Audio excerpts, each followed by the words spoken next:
السلام علیکم ورحمۃ اللہ وبرکاتہ۔ نصیب سے زیادہ نہیں ملتا۔ حضرت مولا علی رضی اللہ تعالیٰ عنہ ایک مرتبہ مسجد کے دروازے پر موجود ایک شخص کو اپنے خچر کی حفاظت کے لیے کھڑا کر کے مسجد میں چلے گئے۔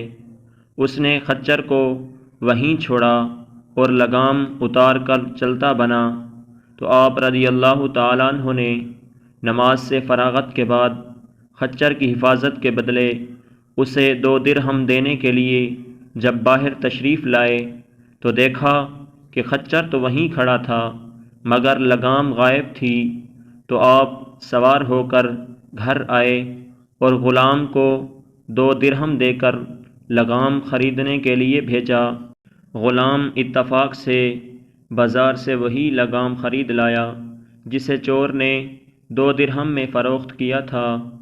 آپ نے ارشاد فرمایا، بے شک بندہ بے صبری میں خود کو حلال روزی سے محروم کر دیتا ہے مگر اپنے مقدر سے زیادہ حاصل نہیں کر پاتا۔